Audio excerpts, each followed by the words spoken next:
முதல்ல ஒரு 10 படம் நீங்கள் விஜயோடைய படம் பார்த்தீங்கன்னா தெரியும், பெரிய டெக்னீஷியன்ஸே இருக்க மாட்டாங்க.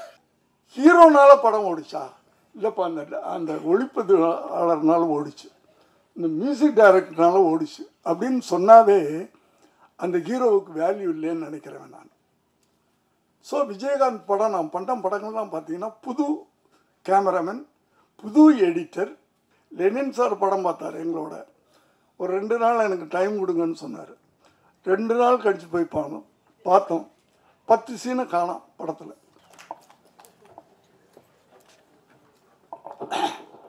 கடைசியில் பேசுகிறது எல்லாரும் பேசி முடித்த உடனே பத்திரிகை, தொலைக்காட்சி, ஊடக தோழர்களே, மேடையில் இருக்கின்ற நண்பர்களே, என் பிள்ளைகளே, எல்லாருக்கும் என்னுடைய வணக்கம். ஜென்ரலாகவே நம்ம ஒவ்வொரு உங்களுக்கு கேட்டு கேட்டு புளிச்சு போயிருக்கோம் ஒரு டைலாக். சினிமா விழாக்களில் பொண்ணு வித்தியாசமான படம், இதுவரைக்கும் நீங்கள் பார்க்காத படம். இந்த வார்த்தையை எல்லாருமே சொல்லி நீங்கள் கேள்விப்பட்டிருப்பீங்க. ஆனால் என்னுடைய சினிமா வாழ்க்கையில் 45 வருஷத்துக்கு மேலே ஆயிடுச்சுன்னு நினைக்கிறேன். 80ல், ஆமாம் கரெக்டாக 45 வருஷம். நான் முதலாக வித்தியாசம் என்பதை உண்மையிலேயே சத்தியமாக சொல்லக்கூடிய ஒரு கதை இந்த வித்தியாசமான கதை. இதை நீங்கள் இன்னும் அடுத்த வாரம் படம் பார்க்க போகிறீங்க, அப்போ நீங்களே சொல்லுவீங்க. பல விதத்தில் இது வித்தியாசம். ஏன்னா அந்த படத்தில் நாய் தான் ஹீரோ. ஒரு ரிவெஞ்ச் எடுத்து ஒரு படம் பெரிய ஹிட் ஆயிருக்கு. ஒரு யானை ரிவெஞ்ச் எடுத்து ஒரு படம் பெரிய ஹிட் ஆயிருக்கு. ஒரு பாம்பு ரிவெஞ்ச் எடுத்து, நாகினா தமிழ்ல என்ன, நீயா, பெரிய ஹிட் ஆயிருக்கு. இதில் ஒரு நாய் ரிவெஞ்ச் எடுக்குது மனுஷன் மேலே. தன்னுடைய போராட்டத்துக்கு கோர்ட்டுப்படி வரைக்கும் ஏறுது. இதுதான், இது ஒரு வித்தியாசம். ரெண்டாவது, இந்த படத்தில் ஹீரோ கிடையாது, ஹீரோயின் கிடையாது, டுவேட் கிடையாது, டான்ஸ் கிடையாது. இது ஒரு வித்தியாசம், உண்மையிலே வித்தியாசமான படம். அதுக்காக சொல்கிறேன். சும்மா நாங்கள் வித்தியாசமான படம் அப்படின்னு சொல்லலை. ஒரு ஹீரோ கிடையாது, ஹீரோயின் கிடையாது, ஒரு டுவேட் கிடையாது, ஒரு டான்ஸ் கிடையாது. அடுத்ததில் நடித்தவங்க பூரா பார்த்தீங்கன்னா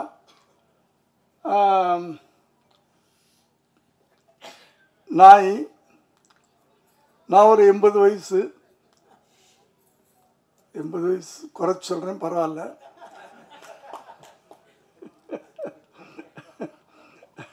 85ன்னு சொல்லிக்கலாம், எப்படின்னாலும் சொல்லலாம். கடவுள் இன்னும் என்னை கொண்டாந்து இங்கே நிறுத்தி வச்சிருக்கிறாரு, அவருக்கு நன்றி. ஒய்ஜி மகேந்திரன் என் வயசு தான். இப்படி இதில் நடித்தவங்க பூரா ஓல்டு பீப்புள். அது ஒரு வித்தியாசம். அதனால் வித்தியாசங்கள் நிறையா இருக்குது. அதனால தான் உண்மையிலே வித்தியாசம் சொல்கிறேன். அடுத்து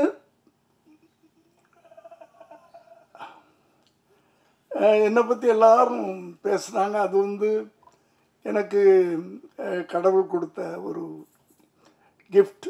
ஓடிக்கிட்டே இருக்கிறேன், அதனால் ஏதோ ஆக்டிவாக இருக்கேன், அவ்வளோதான். அடுத்தது, மனசை சந்தோஷமாக வச்சுருக்கிறேன் எப்போவுமே. எந்த எதையும் பாரத்தை தலையில் போட்டுக்கிறது இல்லை. கடைசி வரைக்கும் உழைச்சிக்கிட்டே இருக்கணும். அதுக்கு என் கூட இருக்கிறவங்களாம் எனக்கு ஹெல்ப் பண்ணிக்கிட்டு இருக்கிறாங்க. நான் ஆஃபீஸுக்குள்ளே நுழையும் போது எல்லோரும் இருக்கணும்னு ஆசைப்படுவேன். ஒன்றுமே வேலை இல்லைனாலும் அவங்களோட பேசிகிட்டு இருப்பேன், ஏதோ ஒன்று பண்ணிக்கிட்டு இருப்பேன். ஏன்னா வீட்டில் உட்காரக்கூடாதுன்னு நினைப்பேன். நான் உட்கார்ந்தா படுக்கணும்னு தோணும், படுத்தா எந்திரிக்க முடியாது. அப்புறம் அவ்வளோதான், ஈஸியாக இல்லை. அந்த வாழ்க்கையெல்லாம் வேணாம் அப்படின்னா அந்த காலையில் 9 மணிக்கு ஆஃபீஸ்க்கு வந்துடுறது. அப்படி அடுத்து ஒரு பெரிய வித்தியாசம் இந்த இன்னைக்கு ஃபங்க்ஷனில், எங்களுடைய படத்தில் சம்பந்தப்பட்டவங்க மட்டும்தான் மேடையில் இருக்கிறோம்.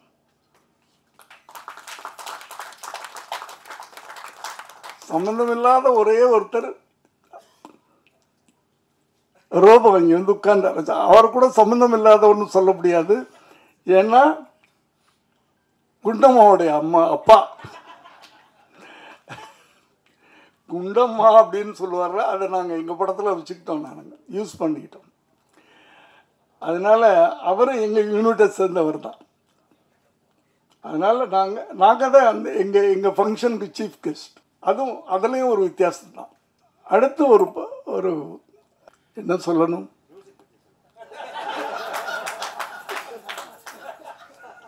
அதாவது ஜனவரி மாதம் குளிரில் நாங்கள் போனோம். அது அந்த அந்த அந்த எக்ஸ்பீரியன்ஸே ஒரு பெரிய எக்ஸ்பீரியன்ஸ். அது கொடைக்கானலில் நடுங்கிக்கிட்டே ஷூட்டிங் பண்ணோம். ஆனால் அந்த ஷூட்டிங் ஆரம்பித்த உடனே அந்த நடுக்கமெல்லாம் போயிடும். அவங்க சொன்ன மாதிரி ஜுரங்கிறலாம் அது வந்து எனக்கு ஜுரம் வந்தே இத்தனை வருஷத்தில் ஜுரம்னு வந்ததே கிடையாது. அங்கே ஏதோ வந்துருச்சு 102 டிகிரின்ட்டாங்க. ஆனால் எனக்கு தெரியும், நான் ஷூட்டிங் ஸ்பாட்டுக்கு போனால் ஜுரம் போய்டும்னு எனக்கு தெரியும். அந்த ஒரு நம்பிக்கை எனக்கு. ஒர்க்குக்கு போனேன்னா ஜுரம் போயிடும். அந்த தைரியத்தில் தான் அன்னைக்கு போனேன். சொன்ன மாதிரியே போனோடனே அன்னைக்குன்னு பார்த்து தண்ணியிலலாம் இறக்கி குளிக்க வச்சுட்டாங்க, ஃபால்ஸ்லாம். ஸோ ஜுரம் போயிடுச்சு. அதான் ஜுரம்ன்றது நம்ம நினைக்கிறது தானே, வியாதின்றது நம்ம நினைக்கிறது தானே.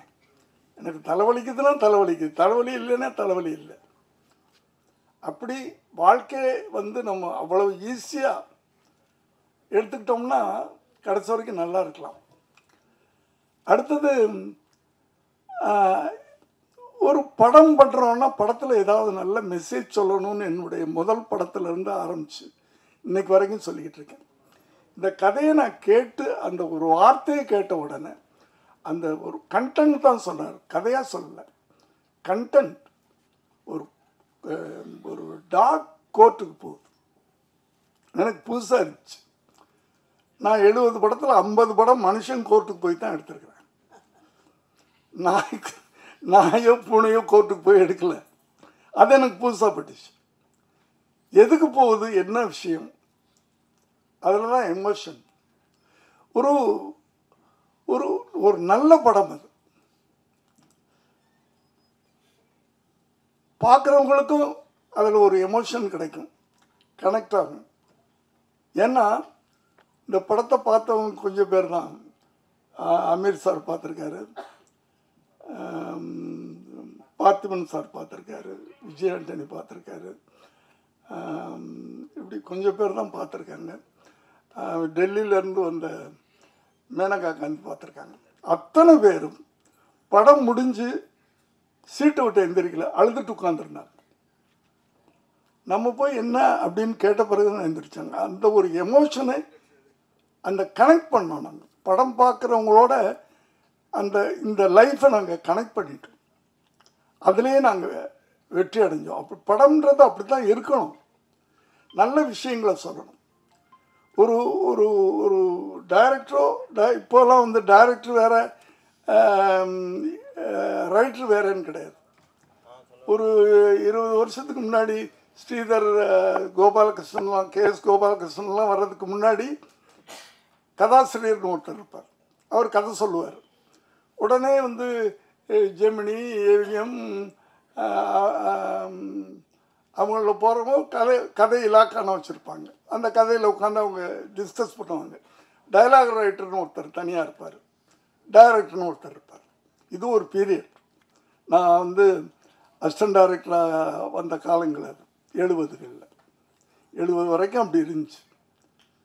இந்த ஸ்ரீதர் கோபாலகிருஷ்ணன் அவங்களாம் வரும்போது ரைட்டர் டைரக்டர் ஆகிட்டாங்க. ஸோ நான் எதுக்கு சொல்ல வந்தேன்னா, ஒரு ஒரு ஒரு ரைட்டர் எழுத்தாளன் அப்படின்னு சொன்னாவே அந்த அந்த எழுத்தாளனுக்கு ஒரு பொறுப்புணர்வு வேணும்.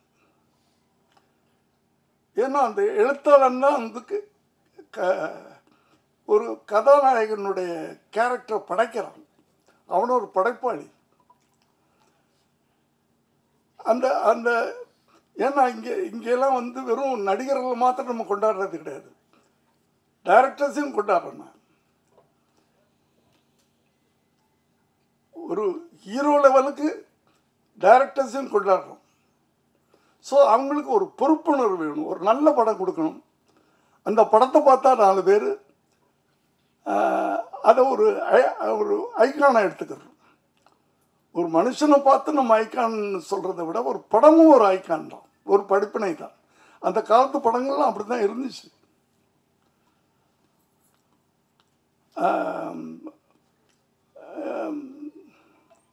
இப்போ சில படங்கள்லாம் பார்க்கும்போது ரொம்ப கஷ்டமாக இருக்குது, ரொம்ப கஷ்டமாக இருக்குது. தனியாக சொல்லணும். ஏன்னா ஒரு ஒரு ஒரு எழுத்தாளன் படம் பார்க்குறவனுக்கு ஒரு ஐக்கானாக இருக்கணும், ஒரு முன்னோடியாக இருக்கணும். அவன் படைக்கின்ற படைப்புகள், கதாபாத்திரங்கள் அப்படி இருக்கணும். இவனை மாதிரி நம்ம வாழணும் அப்படின்னு இருக்கணும். கத்தி எடுத்து தலை விட்டு கையை விட்டு இப்படியே விட்டு அப்படின்னு சொல்லிட்டு படம் பார்த்துட்டு வெளியே போனவொன்னா அவனும் கத்தி எடுத்துட்டு கையை விட்டு காலை விட்டுக்கிட்டு இருந்தா இந்த இளைய சமுதாயம் என்ன ஆகிறது? அந்த பொறுப்புணர்வு, சினிமான்றது சாதாரண விஷயம் இல்லை. இப்போ இந்த படம் ஒரு கத்தி இல்லை, ரத்தம் இல்லை, துப்பாக்கி சத்தம் இல்லை. ஆனால் ஒரு ஒரு பவர்ஃபுல்லான விஷயம் இருக்கு, பவர்ஃபுல்லான விஷயம் இருக்கு. ஆனால் அந்த பவர்ஃபுல்லான விஷயத்தை நாங்கள் சீரியஸாக சொல்லலை. அதான் இதனுடைய வெற்றிக்கு அது ஒரு காரணமாக இருக்கும்.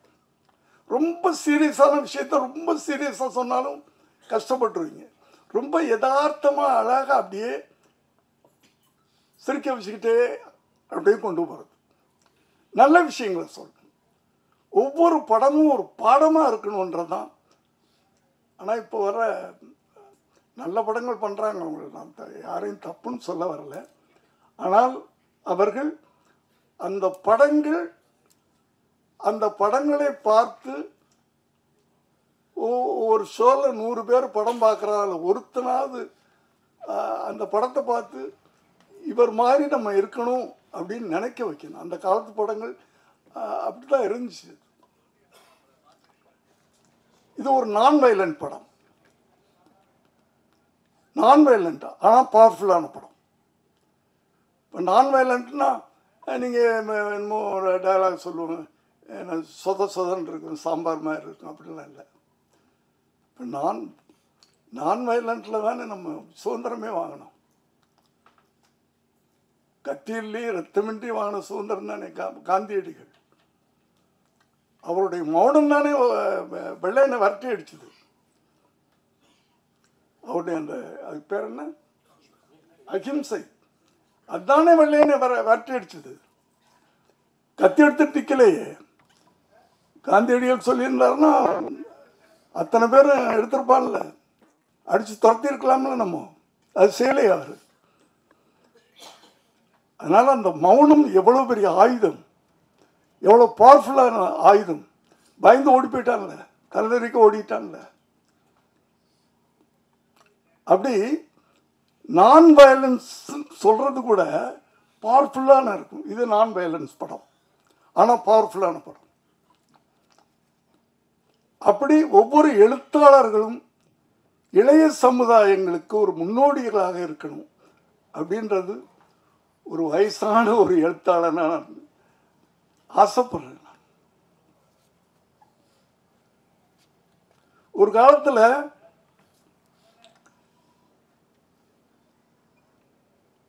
வில்லன்னா இப்படி தான் இருப்பான்,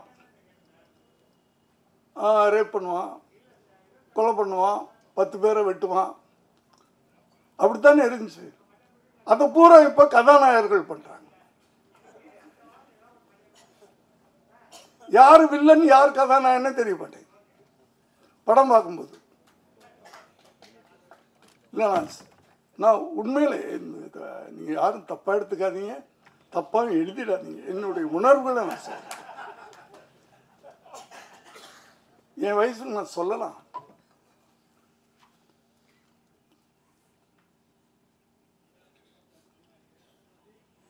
யாரு ஏன்னா படம் பார்க்குற யூத் அவங்களை எப்படி நம்ம கொண்டு போகணும்?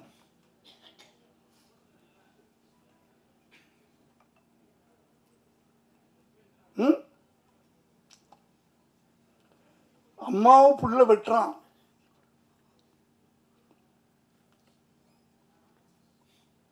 மாமியார் மருமகளும் சேர்ந்துக்கிட்டு என்ன பிள்ளைய கொள்றாங்க, அப்பாவை கொள்றாங்க. இப்படியெல்லாம் நடந்துக்கிட்டு இருக்கிற ஒரு சமுதாயத்தை நம்ம கரெக்ட் பண்ணணும்னா சினிமா ஒரு ஒரு அறிஞர்டா சொல்லுவார், சினிமா மாதிரி ஒரு பயங்கரமான ஆயுதம் வேற எதுவும் இல்லை. அந்த ஆயுதத்தை கரெக்டாக நம்ம யூஸ் பண்ணோம்னா இந்த இளைய சமுதாயத்தை திருத்த முடியும். அது ஒவ்வொரு எழுத்தாளருக்கும், எழுத்தாளனாக இருக்கட்டும் இயக்குனராக இருக்கட்டும், ரெண்டு பேரும் ஒன்று தானே. இப்போ அவங்களுக்கு இந்த பொறுப்புணர்வு, கடமை உணர்வு, சமூக உணர்வு, எல்லாத்தையும் விட அந்த சமூக உணர்வு.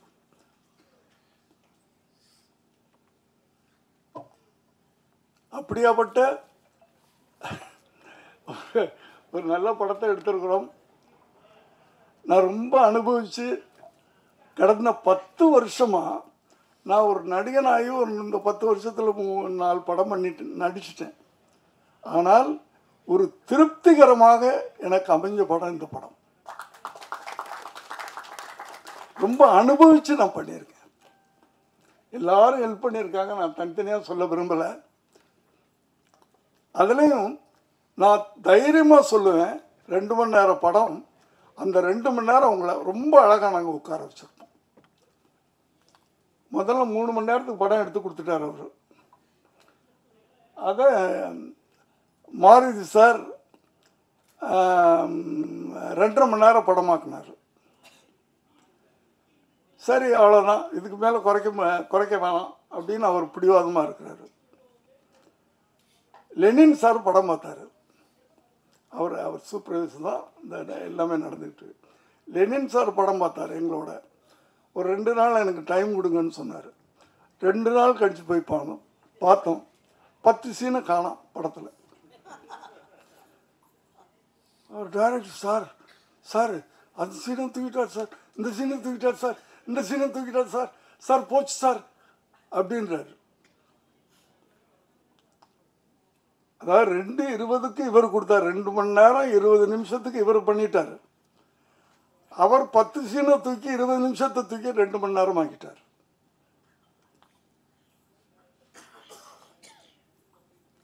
அவ்வளவு ஷார்ப்பா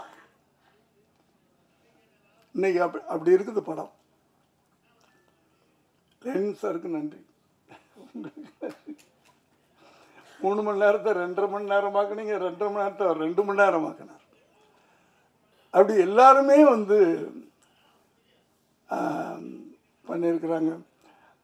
டிஓபியை சொல்லணும், நான் எங்கள் குண்டமாக சொல்லணும். குண்டமாக தப்பாக எடுத்துக்காது, ஸ்டேஜில் செல்லமாக நான் சொல்கிறேன். ரொம்ப எல்லாருமே ஒரு குடும்பம், எல்லாருமே பேசுனதே. இங்கே டைரக்டர் யார், ப்ரொடியூசர் யார், அதெல்லாம் கிடையாது. நான் எல்லாரையும் போடா வாடான்னு சொல்லுவேன். அது இப்போ பாசத்தில் பிள்ளைங்களை சொல்கிற மாதிரி நான் சொல்லுவேன். ஒரு குடும்பம் மாதிரி இருந்து ஒரு படத்தை எடுத்திருக்கிறோம். எல்லாரும் உழைச்சிருக்கிறோம். இந்த படம் வெற்றி அடைஞ்சா, பெரிய சூப்பர் ஹீரோலாம் நடிக்கல, இதில் நடித்த ஒரே சூப்பர் ஸ்டார் அதுதான், பைரவா தான். நாங்கள்லாம் துணை நடிகர்கள், உதிரி பூக்கள். நாங்கள்லாம் ஒரு ஃபுல் மாலை எதுன்னா அதுதான் போடணும். இந்த உதிரி பூக்களையெல்லாம் சேர்ந்து பண்ணியிருக்காங்க. எல்லா சேர்ந்து உதவி இயக்குனர்கள் அத்தனை பேரையும் நான் வந்து ரொம்ப ஏன்னா நான் வந்து 7 மணிக்கெலாம் போய் நின்றுவேன் ஷூட்டிங் ஸ்பாட்டில். அதுவே எல்லாரும் கடுப்பாக இருக்கும் பசங்களுக்கெல்லாம். என்னடா இந்த மனுஷன் தூங்க மாட்டேன்றான், வந்து நின்றுறான், நம்மளையும் தூங்க விட மாட்டேன்றான் அப்படின்லாம் இந்த படம் பண்ணியிருக்கிறோம். இந்த படத்தினுடைய வெற்றி ஒரு புது இயக்குனரை கொடுக்கும். புது இயக்குனர்னா ஒரு இன்னும் புது புது ஐடியா வச்சிருக்காரு. அந்த புது புது ஐடியாக்களில் படம் வரும். ஒரு ஒரு சாதாரண ஒரு இளைஞன் ஒரு கஷ்டப்பட்டு ஒரு படம் ப்ரொடியூசர் ஆகிருக்கான். அவன் ஒரு அடுத்த படம் எடுக்க முடியும். இந்த படத்தின் வெற்றி. ஆகவே நீங்கள்லாம் நிறைய சூப்பர் ஸ்டார்கள் நடித்த படங்களையெல்லாம் பார்த்துருப்பீங்க. இது வந்து இந்த சூப்பர் ஸ்டார் நடிச்சிருக்க படம்.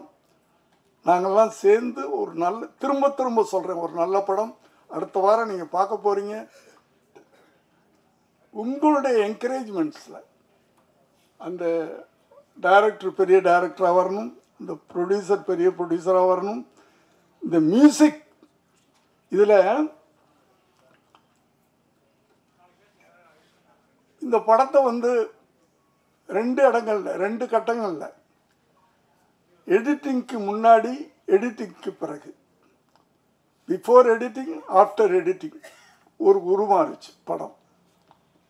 அதே மாதிரி பிஃபோர் ரீ ரெக்கார்டிங் ஆஃப்டர் ரீ ரெக்கார்டிங் பேக்ரவுண்ட் மியூசிக்.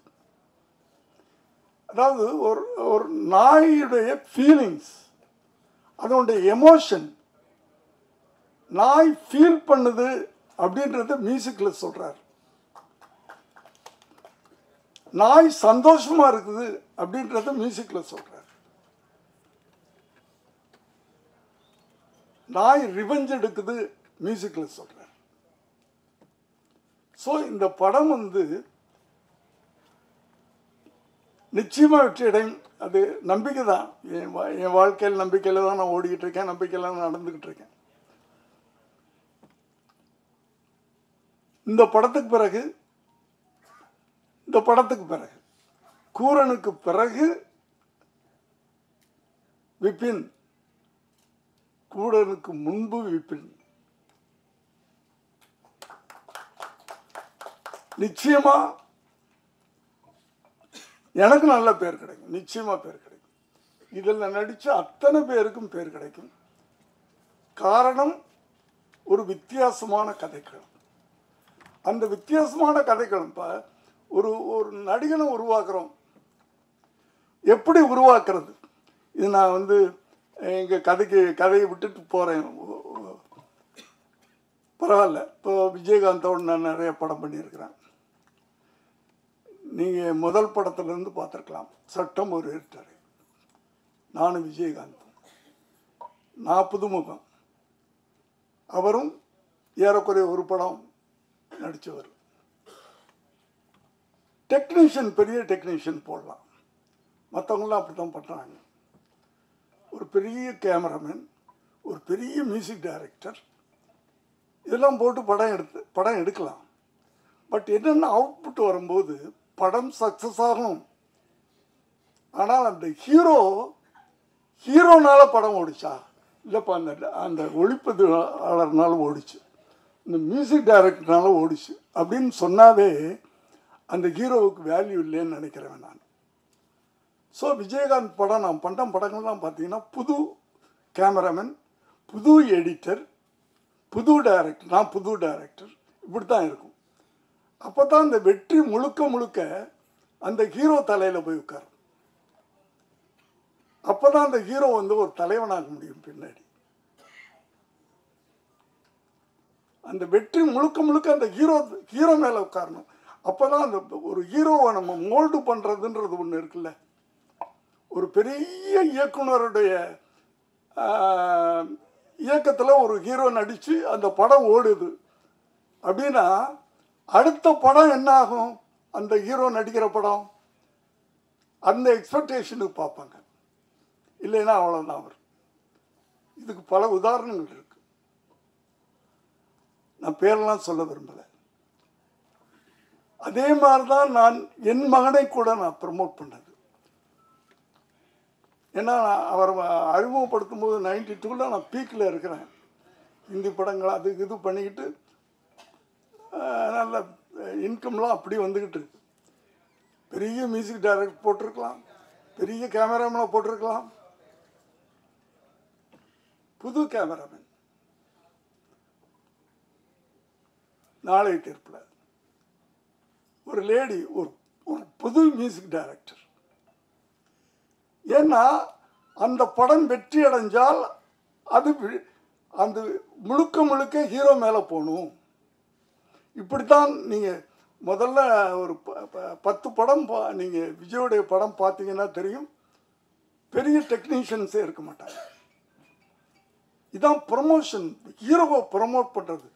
கொஞ்சம் கொஞ்சமாக அந்த ஹீரோவால் படம் ஓடிச்சு, அந்த ஹீரோவால் படம் ஓடிச்சு, அந்த ஹீரோவால் படம் ஓடிச்சுன்னு சொல்லும்போது தான் அந்த ஹீரோவுக்கு வேல்யூ வரும். இப்படி உருவாக்குறது தான். ஒரு ஹீரோவை உருவாக்குறதுன்றது சாதாரண விஷயம் இல்லை.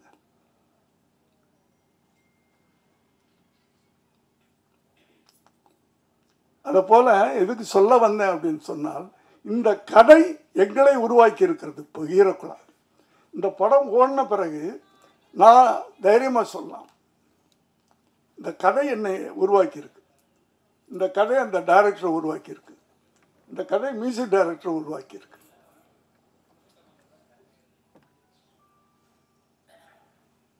அதனால் எல்லாமே சாதாரண மாணவர்கள் பண்ண படம். பெரிய பெரிய இயக்குநர்கள், பெரிய பெரிய நடிகர்கள் படங்களையெல்லாம் நீங்கள் வந்து ஆகா ஊகன்னு சொல்கிறது பெரிய விஷயம் இல்லை. அந்த படங்களுக்கெல்லாம் வந்து விளம்பரம் தேவையில்லை. ஏன்னா அவங்கெல்லாம் ரசிகர்கள் வச்சுருக்காங்க, ரசிகர்கள் பட்டாலும் இருக்குது. நீங்கள் விளம்பரம் கொடுத்தாலும் கொடுக்கலைனாலும். ஆனால் இப்படிப்பட்ட படங்களுக்கு நீங்கள் ப்ரமோஷன் பண்ணணும். உங்களுக்கு பிடிச்சா, நான் திரும்ப சொல்கிறேன், நல்லா இல்லாத படத்தை ப்ரமோட் பண்ண வேண்டாம்.